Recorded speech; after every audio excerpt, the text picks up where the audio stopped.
भाजपा वाले शुरू से ही अब की बार 200 पार, अब की बार 400 पार क्यों कहते हैं? ताकि मशीन में घोटाला कर सकें और वह चाहते हैं विपक्ष खत्म हो जाए। राहुल गांधी जी अकेले नेता हैं जो सड़क से संसद तक आवाज उठा रहे हैं। और मैं आपको बताना चाहूंगा, आज जिस तरह का अत्याचार चल रहा है, आने वाले समय में जनता ही विपक्ष और वही सरकार को जवाब देगी। लोकतंत्र की हत्या करने की साजिश है। भाजपा का मुख्य काम है कि सबसे पहले जो मूल व्यक्ति है उसको दबाओ, ताकि नीचे के लोगों को भी डर बैठ जाए। बुलडोजर उनका कोई न्याय करने का जरिया नहीं है। किसी कोर्ट में, किताबों में नहीं लिखा हुआ कि आप बुलडोजर का उपयोग करो। यह भाजपा का बुलडोजर है जो लोगों के दिलों में डर बनाने के लिए हर जगह वो चला रहे हैं। राहुल गांधी जी पर कोई बुलडोजर नहीं चला है। राहुल गांधी जी अकेले नेता हैं जो सड़क से संसद तक आवाज उठा रहे हैं। भाजपा चाहती है, भाजपा कह रही है वो अपमान कर रहे हैं। भाजपा जो अपमान का आरोप लगाती है उसका कारण है कि मोदी जी 10 साल से लगातार खुले मंच पर बड़ी जनसभाओं में भी महिलाओं को अपमान करते हैं, झूठ बोलते हैं। चाहे 70 साल का झूठ बोले, चाहे कोई भी झूठ बोले, मगर सबसे बड़ी बात है वो आज तक प्रेस कॉन्फ्रेंस नहीं करते, क्योंकि प्रेस कॉन्फ्रेंस करेंगे तो आप जैसे पत्रकार उनसे पूछेंगे। मगर राहुल गांधी जी अगर कुछ सच बोलते हैं तो भाजपा वाले उनसे डरते हैं कि उनकी पोल न खुल जाए, इसलिए उन्होंने आरोप लगाकर मुद्दा बनाया। और एक मंत्रियों को उनको हैशटैग लाइन मिल जाती है कि ऊपर से नीचे तक सबको एक बात करनी है कि ओबीसी का अपमान, ओबीसी का अपमान। उन्होंने केवल चोरों के खिलाफ बोला है जो देश का रुपया लूट के गए। आप कह रहे थे मोदी, राहुल गांधी प्रधानमंत्री बनेंगे तो चुनाव भी नहीं लड़ सकते 8 साल तक। यह फैसला अपने ऊपर की कोर्ट करेगी। अभी तो सेशन कोर्ट ने केवल यह फैसला सुनाया है।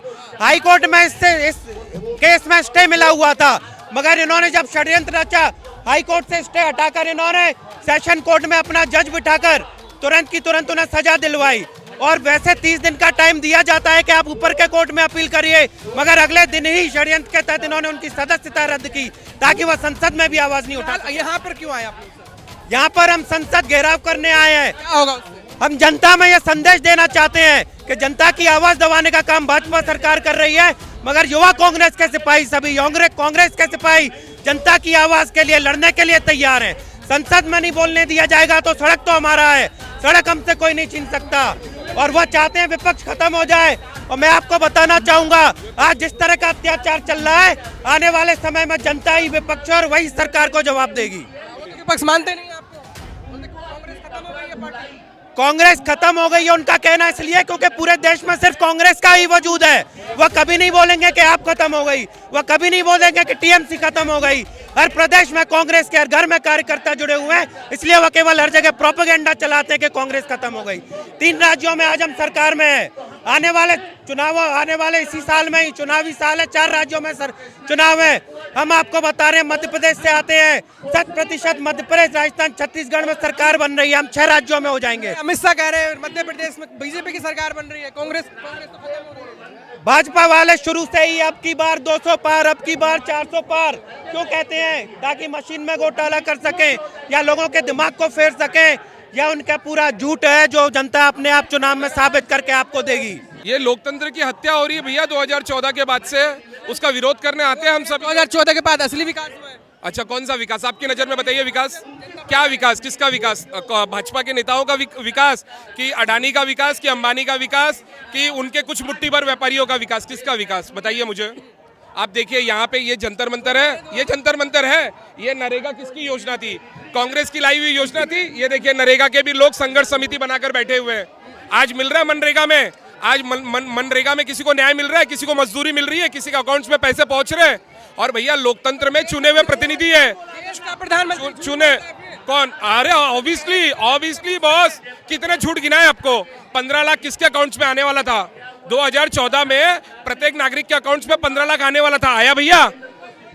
जुमला किसने बोला? जुमला किसने बोला? इन्हीं के राष्ट्रीय अध्यक्ष ने बोला ना, ये तो जुमला है। इन्हीं के राष्ट्रीय अध्यक्ष ने बताया था ना ये जुमला है भैया। जब से नोटबंदी हुई है, अहमदाबाद कोऑपरेटिव बैंक, आपको याद है Ahmedabad cooperative bank? Ahmedabad cooperative bank में नोटबंदी के समय किसके हजारों करोड़ रुपया भरे जा रहे थे? हुई आज तक जांच?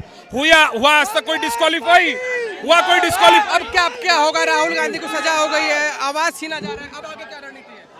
आगे की रणनीति है, अगर भाजपा अपना कदम पीछे नहीं लेती, हमें पूर्ण भरोसा है न्यायालय पर ये सेशन कोर्ट जो सबसे निचली कोर्ट होती है उसमें फैसला हुआ है, हमें ऊपर से इस चीज पर स्टे भी मिल जाएगा और उनकी सदस्यता भी बरकरार रहेगी। मगर हमारी आगे की रणनीति, हम लड़ाई बिल्कुल भी बंद नहीं करेंगे। जो जनता के अधिकार की आवाज है, चाहे महंगाई के खिलाफ हो, चाहे बेरोजगारी के खिलाफ हो, उसे सड़क से संसद तक लड़ने का काम पूरी कांग्रेस मिलकर करेगी।